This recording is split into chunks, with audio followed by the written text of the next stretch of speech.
Welcome to only IAS. स्वागत है आप सभी लोगों का प्रीलिम बूस्टर न्यूज डिस्कशन में। आज है 2 फरवरी 2021। तो आइए देख लेते हैं ऐसे कौन से इंपॉर्टेंट आर्टिकल्स हैं जो आज हम कवर करने वाले हैं। हमारा पहला आर्टिकल कोलेजियम सिस्टम के बारे में है।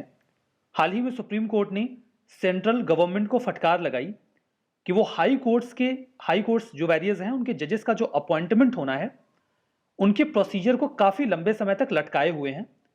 वो नाम को जल्दी से प्रोसेस करके सुप्रीम कोर्ट के कोलेजियम के पास भेज नहीं रहे हैं ताकि वो उन नामों को फाइनल कर सके और हाई कोर्ट में जजेस का अपॉइंटमेंट हो सके। तो काफ़ी लंबे समय से लगभग 1.5 सालों से कई सारे हाई कोर्ट के जजेस का अपॉइंटमेंट अटका हुआ है क्योंकि सरकार डिले कर रही है।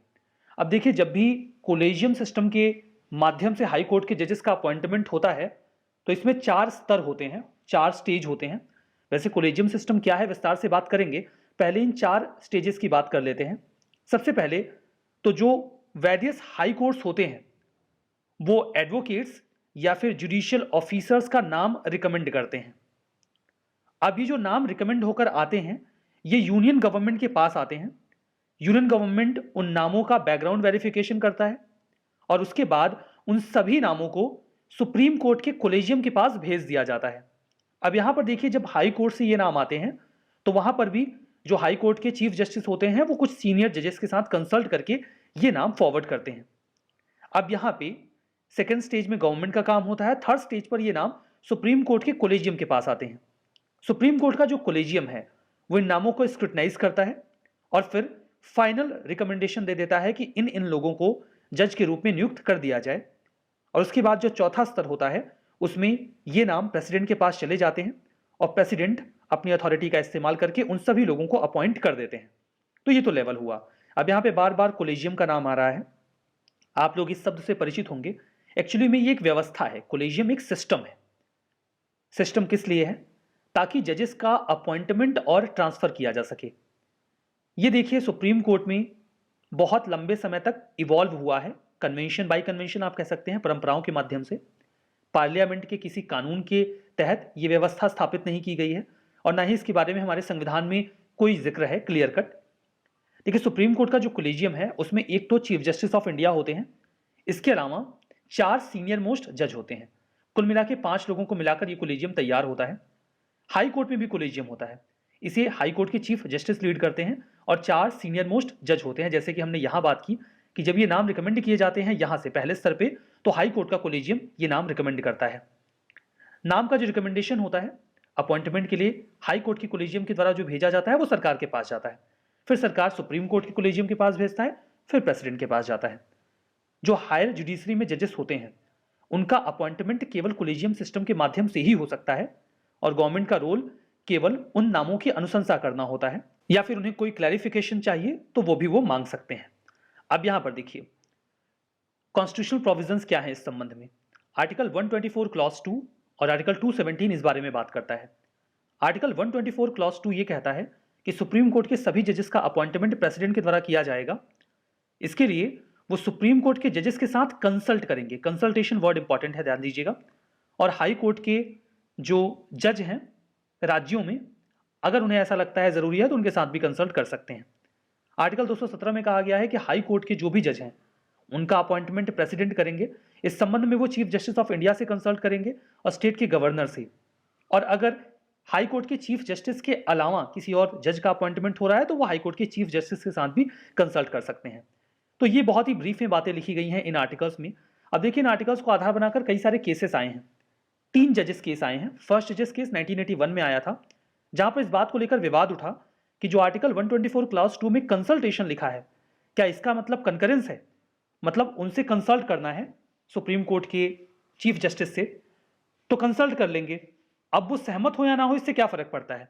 इसी बात को आधार बनाकर ये पहला केस आता है जिसमें कहा गया कि चीफ जस्टिस ऑफ इंडिया से जो कंसल्टेशन किया जाएगा that does not mean concurrence, मतलब उनकी सहमति आवश्यक नहीं है, केवल कंसल्ट कर सकते हैं।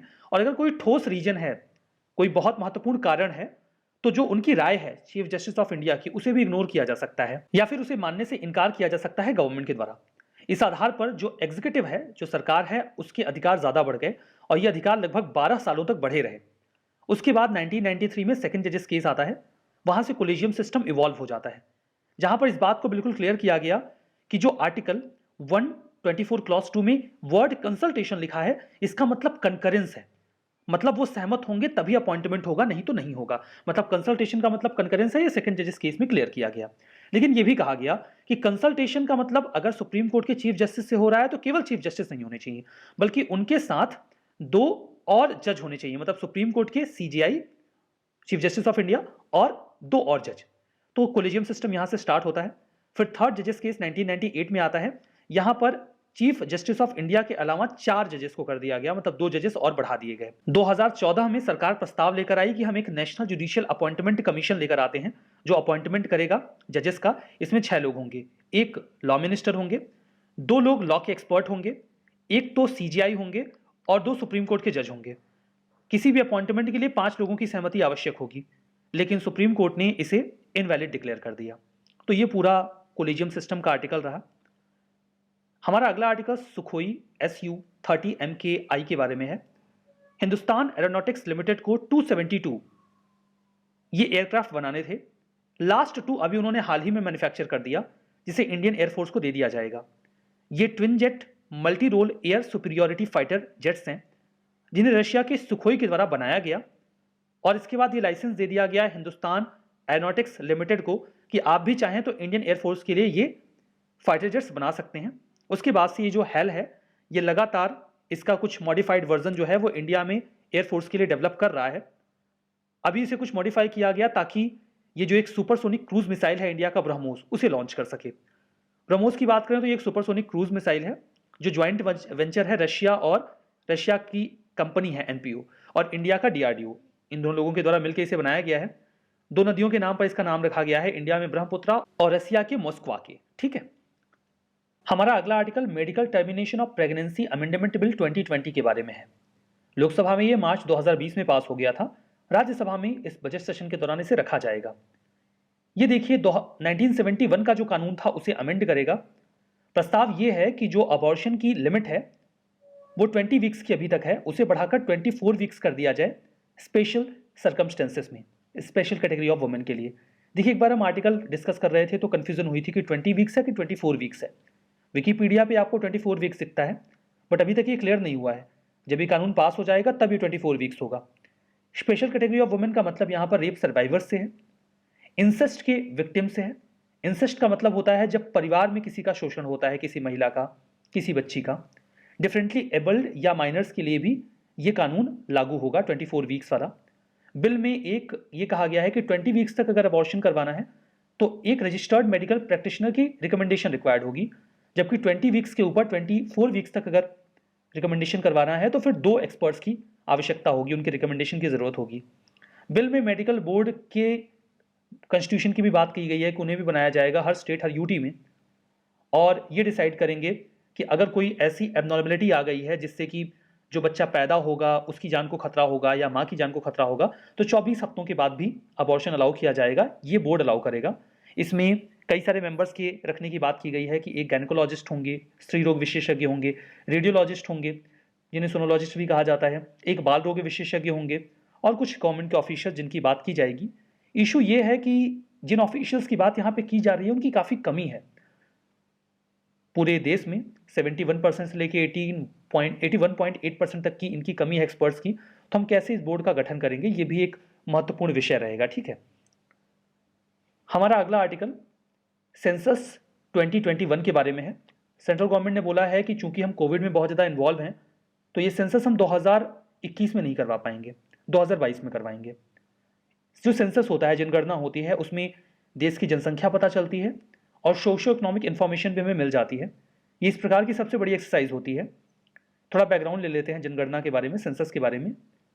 पहली बार जो जनगणना हुई थी वो लॉर्ड मायो के समय में 1872 में हुई थी। इससे मदद मिलती है सरकार को कि वो कैसे पॉलिसीज बनाएं, कैसे गवर्नमेंट प्रोग्राम्स को इम्प्लीमेंट किया जाए। जो फर्स्ट सिंक्रोनाइज्ड सेंसस था वो 1881 में हुआ था। उसके बाद से हर 10 साल पे बिना मिस के सेंसस होता रहा है। 1949 के बाद से ये census registrar general and census commissioner of India के द्वारा कंडक्ट करवाया जा रहा है, जो कि मिनिस्ट्री ऑफ होम अफेयर्स के तहत आते हैं। हिस्टोरिकल सिग्निफिकेंस की बात करें तो ऋग्वेदा में भी एविडेंस मिलते हैं कि 800 से 600 BC के बीच में पॉपुलेशन रिकॉर्ड्स मेंटेन किए जाते थे। कौटिल्य के अर्थशास्त्र में भी लिखा गया है कि 3rd सेंचुरी BC में टैक्सेशन लगाने के लिए लोगों की गणना की जाती थी। मुगल किंग अकबर का जो आईने अकबरी है वहां पर भी कॉम्प्रिहेंसिव डेटा मिलता है पॉपुलेशन का, इंडस्ट्री का, वेल्थ का। अब देखिए इस बार का जो सेंसस होगा वो 16वां होगा। जो 15 सेंसस हुआ था वो 2011 में हुआ था। इस बार कुछ नया होगा, कुछ अलग होगा, थोड़ी थोड़ी चीज़ें, जैसे कि डेटा इलेक्ट्रॉनिकली स्टोर किया जाएगा। जो 22 लैंग्वेजेस शेड्यूल्ड लैंग्वेजेस हैं 8th शेड्यूल में, उनमें से 18 लैंग्वेजेस में ये सेंसस कंडक्ट किया जाएगा, प्लस इंग्लिश में भी किया जाएगा। इस बार जो सेंसस होगा, लास्ट वाले सेंसस में एक जेंडर मेल फीमेल के अलावा अदर था, इस बार उस जगह पे 3rd जेंडर लिखा होगा और एक मोबाइल ऐप के जरिए ये सेंसस करवाया जाएगा। गवर्नमेंट ऑफिशियल्स को ये काम दिया जाता है, तो उनकी डेली जो उनका मंथली रिम्यूनरेशन होता है उनकी ऑन पोस्ट, उसी में उनको ये काम करना होता है। बट इस बार उन्हें कुछ एडिशनल पेमेंट भी दी जाएगी इंसेंटिव के तौर पे। हमारा अगला आर्टिकल पेरियार टाइगर रिजर्व के बारे में है। कई बार एक कहावत कही जाती है कि शेर के बच्चे को शिकार करना नहीं सिखाया जाता, लेकिन अब ऐसा होगा। For the first time Periyar tiger reserve में, जो कि केरला में है, जो टाइगर कब हैं उन्हें नेचुरली हंट करना सिखाया जाएगा। फॉरेस्ट इन्वायरमेंट में ट्रेनिंग दी जाएगी उन्हें। ऐसा पहली बार होगा कि हम शेर के बच्चे को शिकार करना सिखाएंगे। लोकेशन की बात करते हैं, पेरियार टाइगर रिजर्व आपको केरला में मिलेगा। वेस्टर्न घाट का सदर्न रीजन ये पड़ता है। 1950 में इसे सेंचुरी डिक्लेयर किया गया था। 1978 में ये टाइगर रिजर्व बना। रिवर पेरियार से अपना नाम लेता है बिकॉज वो इसी टाइगर रिजर्व के बीच में से ओरिजिनेट होती है। मुलैयार और पेरियार ये दो इंपॉर्टेंट रिवर्स हैं जो इस टाइगर रिजर्व से होकर गुजरती हैं। फ्लोरा की बात करें तो आपको tropical evergreen, semi evergreen, moist, deciduous और ग्रासलैंड यहाँ पे मिल जाएंगे। 1966 स्पीसीज फ्लावरिंग प्लांट की यहाँ पर मिलती हैं, जिसमें से 516 तो वेस्टर्न घाट के एंडेमिक हैं, मतलब केवल यहीं पाई जाती हैं, और लगभग 300 आपको मेडिसिनल प्लांट्स भी यहाँ मिलेंगे। फोना की बात करें तो मैमल्स में आपको tiger, elephant, lion tail macaque, Nilgiri tahr मिल जाएंगे। बर्ड्स में darters, cormorants, kingfisher, the great Malabar hornbill और रैकेट टेल्ड ड्रोंगर्स भी मिल जाएंगे। रेप्टाइल्स में मॉनिटर लिजार्ड, पाइथन और किंग कोबरा मिलेंगे। ट्राइबल्स में 6 ट्राइबल कम्युनिटीज इस टाइगर रिजर्व में आपको मिलती हैं। मन्नास, पलैयांस, मलेरांस, माला पांड्राम्स, उरालीज और उलाडांस। ठीक है, तो ये कुछ ट्राइब्स के नाम हैं। जो हमारा अगला आर्टिकल है वो ट्रॉपिकल साइक्लोन्स के बारे में है। अभी हाल की एक स्टडी में पाया गया कि जो ट्रॉपिकल साइक्लोन्स हैं वो पहले की तुलना में अब लैंड मास के ज़्यादा नज़दीक में बन रहे हैं। अटलांटिक हरिकेन्स को छोड़ दिया जाए तो सबसे पहले देखते हैं कि ट्रॉपिकल साइक्लोन्स होते क्या हैं। देखिए, ट्रॉपिकल साइक्लोन्स एक लो प्रेशर वेदर सिस्टम है रोटेट करता हुआ, जहां पर आपको थंडरस्टॉर्म्स में मिलते हैं लेकिन फ्रंट्स नहीं मिलते। फ्रंट्स आपको टेम्परेट साइक्लोन्स में मिलते हैं, जहां पर दो एयर मास अलग अलग टेम्परेचर के होते हैं। यहां पर एक्चुअली में आपको मॉइस्ट और ड्राई एयर का डिफरेंस मिलेगा। देखिए, ट्रॉपिक्स मतलब कैप्रिकॉन और कैंसर के बीच में ओरिजिनेट होते हैं या सब ट्रॉपिकल वाटर्स में भी समटाइम्स मिलते हैं। ये काउंटर क्लॉकवाइज रोटेट करते हैं नदर्न हेमिस्फीयर में। अब इनके बनने की कुछ कंडीशंस हैं, जैसे कि सी सरफेस का टेम्परेचर है वो 27 डिग्री सेल्सियस के ऊपर होना चाहिए। कोरियलिस फोर्स अपना इफेक्ट डालता है। वर्टिकल विंड की स्पीड जो होनी चाहिए वो हॉरिजॉन्टल विंड से ज़्यादा तेज होनी चाहिए। इसके अलावा एक pre existing weak low pressure area होना चाहिए। अपर डाइवर्जेंस भी होना चाहिए। अपर डाइवर्जेंस में देखिए होता यह है कि ये 27 डिग्री सेल्सियस के ऊपर अगर एरिया है तो यहाँ पर से जो हवा है वो गर्म होकर ऊपर जाएगी, तो यहाँ लो प्रेशर बनेगा। हवा यहाँ डाइवर्ज होगी और फिर किसी जगह पर सबसाइड करेगी। जहाँ पर ये सबसाइड करेगी वहाँ पर हाई प्रेशर बन जाएगा और ये हाई प्रेशर से हवा वापस से इस लो प्रेशर की ओर आएगी, तो एक सर्कुलेशन तैयार हो जाएगा जो साइक्लोन को ओरिजिनेट करेगा। अभी जो मुद्दा आ रहा है न्यूज़ में वो ये है कि पहले ये जो साइक्लोन्स थे वो कंपैरेटिवली समंदर में दूर बनते थे कॉन्टिनेंट से या लैंड मास से, बट धीमे धीमे वो नज़दीक बन रहे हैं, पश्चिम की ओर क्लोज आ रहे हैं। 1982 के बाद से ही हर एक दशक में ये 30 किलोमीटर नज़दीक बनने लग जाते हैं। जैसे कि लैंड के 200 किलोमीटर के एरिया में जितने साइक्लोन्स 1980 के पहले बनते थे, 1980 के बाद 2 ज़्यादा साइक्लोन्स अब वहाँ पर फ्रेम होने लगे हैं। अब नुकसान होता है, अगर ये नज़दीक बनेंगे तो काफ़ी तेज़ से कॉन्टिनेंट से टकराएंगे, तो इनका डिवास्टेशन भी है वो ज़्यादा होगा। लेकिन हरिकेन्स के साथ ऐसा नहीं हो रहा है, शायद इस वजह से क्योंकि वो कई सारे लैंडमास से ऑलरेडी घिरे होते हैं। अब इसका रीज़न देखिए, अभी तक क्लैरिफिकेशन नहीं आया है कि ऐसा क्यों हो रहा है कि जो साइक्लोन्स है वो लैंड मास के ज़्यादा नज़दीक बन रहे हैं। जो पॉसिबल रीज़न है वो क्लाइमेट चेंज ही है। ठीक है, जो हमारा अगला आर्टिकल है वो Asia Pacific personalised health index के बारे में है। इसे अभी हाल ही में रिलीज किया गया है इकोनॉमिस्ट इंटेलिजेंस यूनिट के द्वारा। अब इसमें पर्सनलाइज्ड हेल्थ केयर पे कितना ज़्यादा फोकस किया जा रहा है, एक पार्टिकुलर इंडिविजुअल के उस पर इवेल्युएशन किया जाएगा। टारगेट ये रहेगा कि क्या सही केयर सही व्यक्ति को सही समय पर दिया जा रहा है। अब ये जो इंडेक्स है वो एशिया पैसिफिक के 11 देशों को इवैल्यूएट करेगा। Australia, China, Japan, India, Indonesia, Malaysia, Singapore, south Korea, Taiwan, Thailand और न्यूजीलैंड। तो क्या निकल के आया है इसमें? पहले इंडिकेटर्स की बात करते हैं। 27 इंडिकेटर्स हैं जिन्हें 4 कैटेगरीज में डिवाइड किया गया है। पॉलिसी कैसी बनाई जा रही है देश के द्वारा, हेल्थ इंफॉर्मेशन उनके पास कैसी है, पर्सनलाइज्ड टेक्नोलॉजीज बढ़िया है कि नहीं है, हेल्थ सर्विसेज कैसी हैं। सिंगापुर ने टॉप किया है, देन ताइवान, फिर जापान और फिर ऑस्ट्रेलिया का नंबर है। इंडोनेशिया लास्ट है और भारत भी लास्ट टू सेकंड है, यानी कि 11 देशों में 10वां नंबर भारत का है।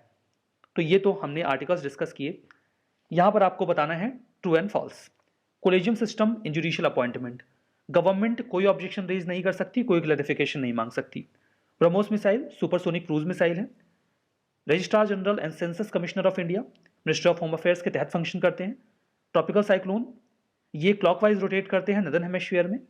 Asia Pacific personalised health index, इसे रिलीज किया गया आसियान के द्वारा।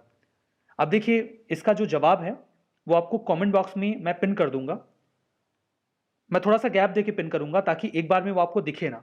आप जाके सबसे पहले तो अपना आंसर पोस्ट करिएगा कि आपको क्या लगता है कौन सा सही है कौन सा गलत है। आंसर पोस्ट करने के बाद जब आप मोर पर क्लिक करेंगे तब जाके वो आंसर आपको दिखेगा, फिर आप उसमें क्रॉस चेक कर लेना आपका सही है कि गलत है। कुछ लोगों का ये कंसर्न हो सकता है कि हाँ बाद में अभी तो वो आंसर देख लेंगे कमेंट में जाके, लेकिन रिवीजन के समय वो बार बार तो देख नहीं पाएंगे।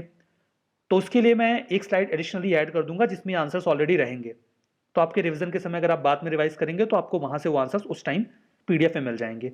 पीडीएफ ओनली के टेलीग्राम चैनल पे मिलेगा, वहां से आप इसे डाउनलोड कर सकते हैं। तो चलिए इस सेशन में यहीं पे रुकते हैं। Thank you very much.